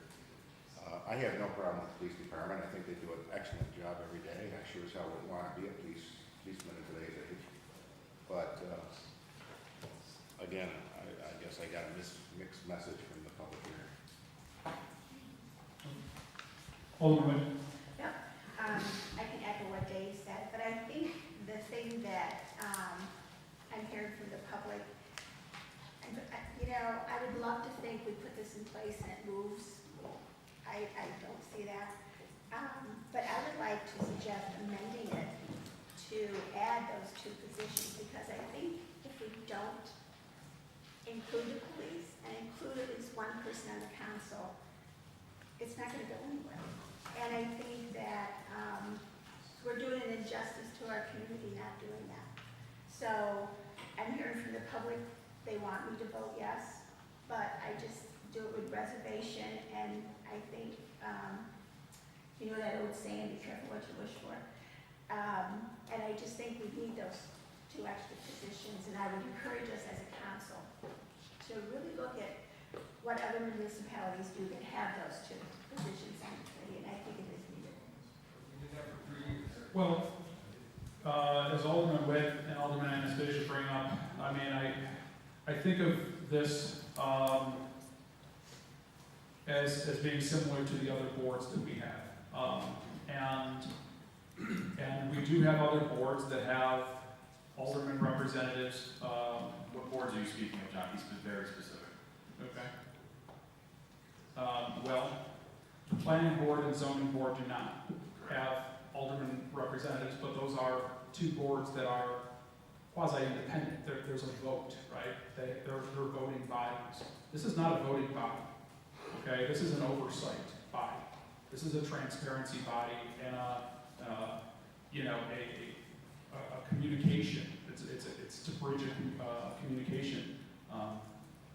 So there are other boards. One that comes to mind, there's tree board, there's safety board. We, as a city government, have a number of the URA, yeah, LOVC or whatever it's called. the OLDC. I mean, there's a variety that have a mixture of council representatives. Again, but those are all voting bodies. This is not a voting body. So I don't have a problem with, an individual from the council, as well as an individual from the police department. I mean, I think that's at least I'm walking into this thinking this is going to help to bridge communication. But ultimately, it's Jason, it's Vernon, that would be interested in their take. I was going to say something earlier, and I figured it was probably best that I didn't, because I know how I am. So I'm going to try and make this one brief. All of the council members were invited to participate in the police reform collaboration back when it first started. Near its ending, when the actual group started working on the civilian review board, the council members were invited. Then today I was insulted with the fact that we need to go back and maybe possibly include this and include that. All of those things were considered. I struggling with my words here. All of those things were considered. They are not recommended. I would not suggest adding police chief or police officers or any other member of that stature to a group of civilian to make decisions that are basically left for them to decide, for them to talk about, for them to discuss. When you start including factors like that, you kind of get away from what the purpose of the board is from the beginning. And again, I've reiterated positives on this. I try not to focus on the negatives because the negatives get blown out of proportion by those that don't want it. Frankly, to jump on what John said, or I can remember it was Anastasia, I wouldn't want to be a police officer in this day and age. You know what? I could be a police officer in this day and age. I wouldn't give a damn if the Civilian Review Board was created because frankly, I would do my job. If I'm doing my job correctly, none of this stuff even pertains to me. It wouldn't even concern me at all. So, you know, I'm gonna just leave it at that and call it good. But I fully support this. I can't wait to start the vote. I can't wait to hear what other reason is gonna come up, and I definitely want to support it and go on from there. Okay. John? I guess I would also add, there's nothing that says that the 7 members who are under our charter, appointed by the mayor and confirmed by the common council, could not invite members based on, so when I go through the legislation, the board shall review the complaint process, make recommendations on how to ensure citizens can file a complaint. The purpose of the board is to inform the public, okay, about what they do, about increasing a program for education for the public. Trying to, that's what I take from this. So I don't see why, just like any other board could reach out and ask for someone else to join.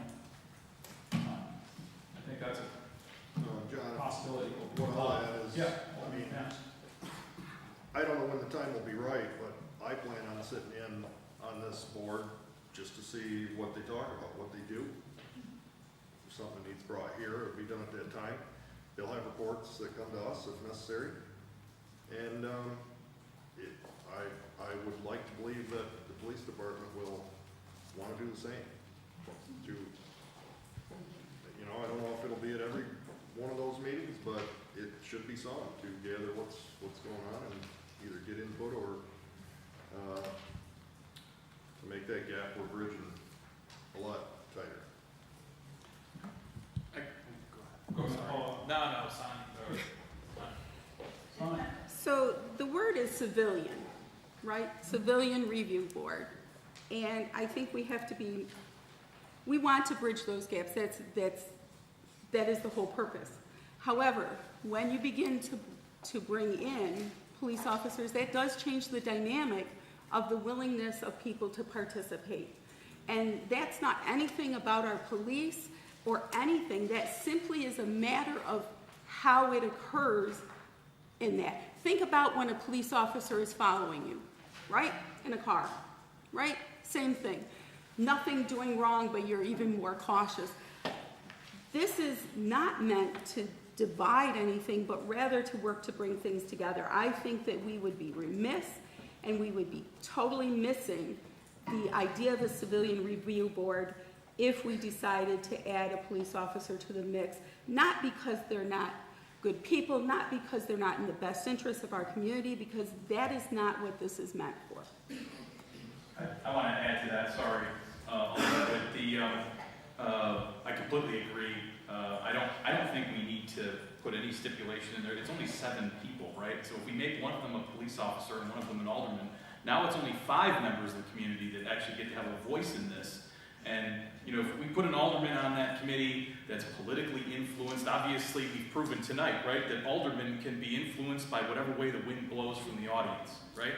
And I'm not okay with that. I don't think that's what we want to do, you know, from a committee standpoint.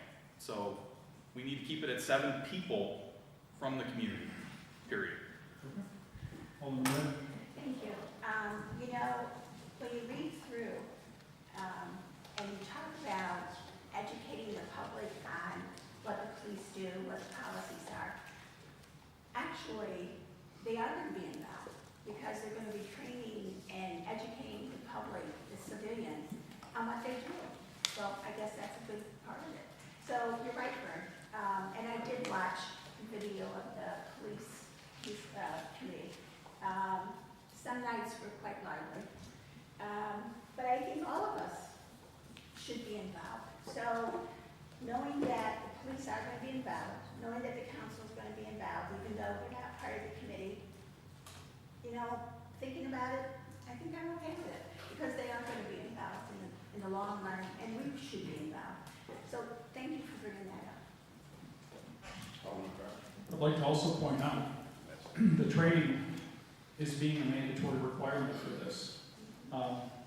Originally, Vernon and Jason had come up with a list of training materials, which it was the police union who, I believe, questioned all of that training material and said it was too specific. So they wanted more general forms with collaboration of the City of Olean Police Department. So that's what it is, that the board have comprehensive training protocols to be created by the CRB in conjunction with the City of Olean Police Department, with the approval of the mayor and the common council. I don't know, I guess I see collaboration with our police force throughout the entire process of this board. Alderman Anastasia? The only thing I'd just like to add, and I'm done. Since that one statement was made for me, voting with the wind, I know that was coming towards me because of the public hearing. It sounded like the residents who were asked for this board didn't like it and didn't want it, and then at public comment, it seems like they changed their mind and wanted something to start with. So I originally came to this meeting tonight with the intention of voting for this review board because I don't think it's going to hurt anything. It's just another committee that is going to be formed in the city. And the only reason why I said that I was probably going to vote no is because I thought that's what the members who originally asked for this were leaning us to. Their comments were, it has no teeth, it has no accountability. Another person says it lacks teeth, and we should vote no on it. All these people said we should vote no on it. So it's like I'm thinking, well, this is something that they want, but they don't want. So if this is something that they want, I don't think it's going to cause a big deal. I will support this tonight and give it a try. I mean, committees have been created throughout my political career, and they've been abolished throughout my political career. So if this doesn't work, I'm sure that the mayor can tweak it, or the common council can tweak it to make sure it does work. Okay. Anybody else? All right. So I need sponsors, and I'd like to offer that sponsorship up to the two aldermen. I'll sponsor. Second. Motion is made then by Alderman Robinson and second by Alderman Pence. Will the clerk please call the roll? Alderman Witt. Reluctantly, but with the caveat that I think all of us have to be involved, I'll vote yes. That's a yes. Alderman Panis. Yes. Alderman Gonzalez. Yes. Alderwoman McCall. Yes. Alderman Robinson. Yes. Alderman Anastasia. Yes. President Crawford. Yes. Resolution passes unanimously. All right, at this time, I will make a motion to suspend the rules. Could I get a second, please? Second. Second by Alderman Robinson. All in favor? Aye. Opposed? Motion carried. I will now make a motion to...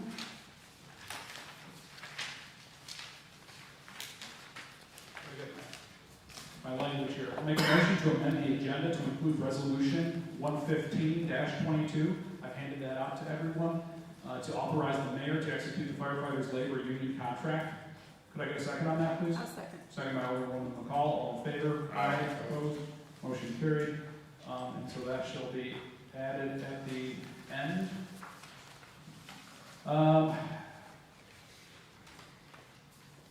So we have resolution 104-22. I've been notified ahead of time by the mayor's office that we need to postpone this.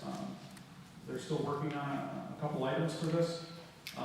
So that is to adopt the revised water and sewer infrastructure and billing policy. I'll make a motion to postpone resolution 104-22 to the November 8th, 2022 regular meeting to modify the language within the resolution. Could I get a second for that? Second. Seconded by Alderman Gonzalez, all in favor? Aye. Opposed? Motion carried.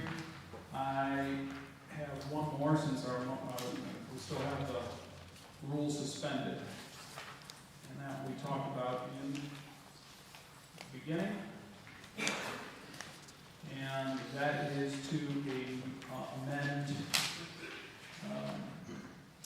resolution 114-22. So that's the last page there. All right, so I'm making the motion to amend resolution 114-22. Item 9 should state, accounts are reconciled by the city auditor and community development on a monthly basis and reviewed by an individual independent from the auditor and community development staff. Okay, so that, what I just read, will replace all of that, right, Kelly? Okay, any questions? Can I get a second for that? Second. Second by Alderman Witt, all in favor? Aye. Opposed? Motion carried. Okay, so, let's get back on track here. Huh? Close it out. Okay, so we are on to, at least I think we should be, resolution 108-22, PL 111-22. Mr. Clerk? Resolution number 108-22, PLL 111-22, from committee by Alderman Witt, seconded by Alderman Anastasia, to authorize the mayor to sign a continuing agreement between the city of Olean and the state of New York in connection with funding available under the Coronavirus Response and Relief Supplemental Appropriations Act, the American Rescue Plan Act, the Consolidated Section 5311 Program, the Appalachian Development Public Transportation Assistance Program, and the Supportive Employment Services Program for operating and capital assistance projects for the Olean area transit system, known as TOTS. Okay, talked about this one in committee of the whole. Any final comments? Seeing none, will the clerk please call the roll? Alderman Witt, Yes. Alderman Panis, Yes. Alderman Gonzalez, Yes. Alderwoman McCall, Yes. Alderman Robinson, Yes. Alderman Anastasia, Yes. and President Crawford. Yes. Resolution passes unanimously. Resolution number 109-22, PL number 112-22, out of committee by McCall and seconded by Robinson. Resolution to approve Boost Business Grant Real Estate Assistance Program applications for financial assistance. All right, discuss this one. Any comments? Seeing none, will the clerk please call the roll? Alderman Witt, Yes. Alderman Panis, Yes. Alderman Gonzalez, Yes. Alderwoman McCall, Yes. Alderman Robinson, Yes. Alderman Anastasia, Yes. and President Crawford. I abstain for my association with the Small Business Development Center.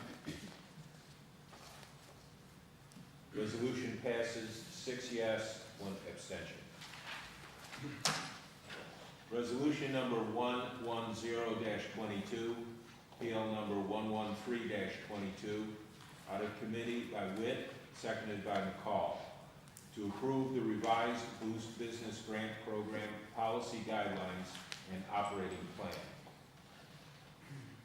All right, talked about this one too in committee of the whole. Any final comments? Seeing none, will the clerk please call the roll? Alderman Witt, Yes. Alderman Panis, Yes. Alderman Gonzalez, Yes. Alderwoman McCall, Yes. Alderman Robinson, Yes. Alderman Anastasia, Yes. and President Crawford. I abstain from my association with the Small Business Development Center. Resolution passes 6 yes, 1 abstention.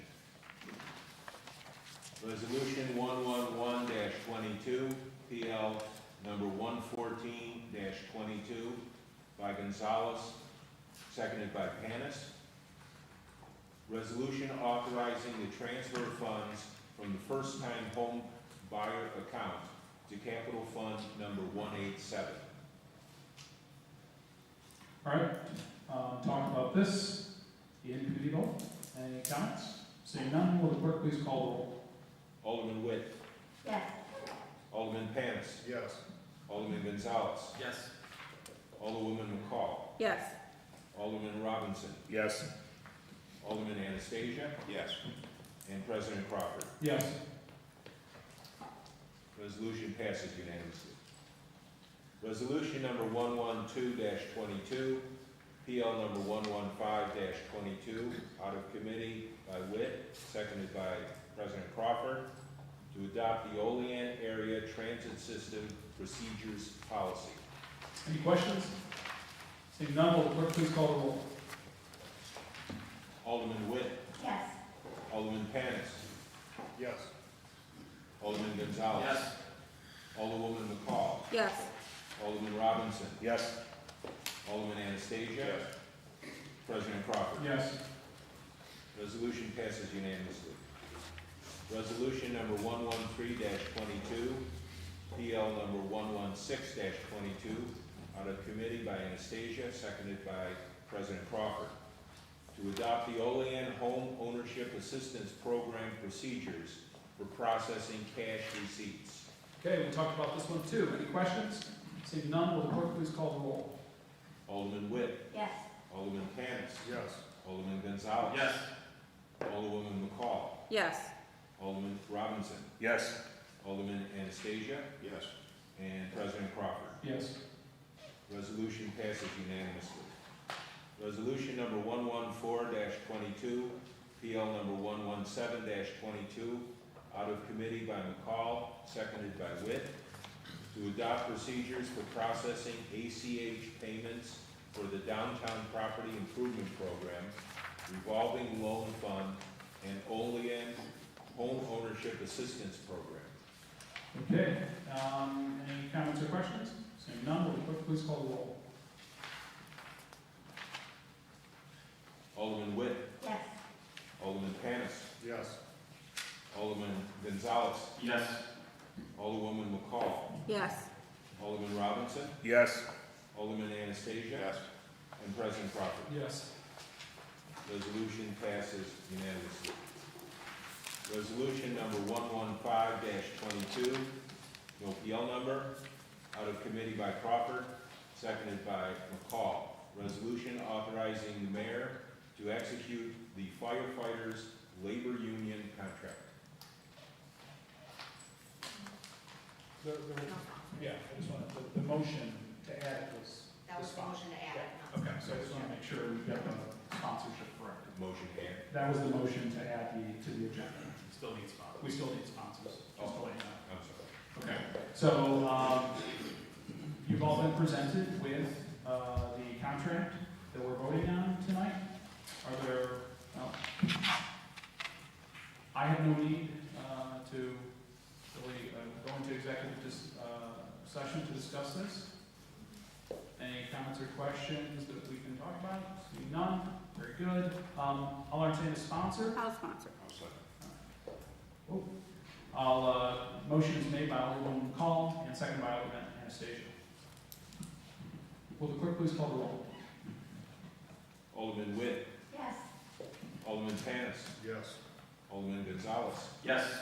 Alderwoman McCall, Yes. Alderman Robinson, Yes. Alderman Anastasia, Yes. and Alderman President Crawford. Yes. Resolution passes unanimously. Anything before we adjourn? All right. I'll make a motion to adjourn. Could I get a second? So seconded. All right, second. All in favor? Aye. Opposed? Have a good night.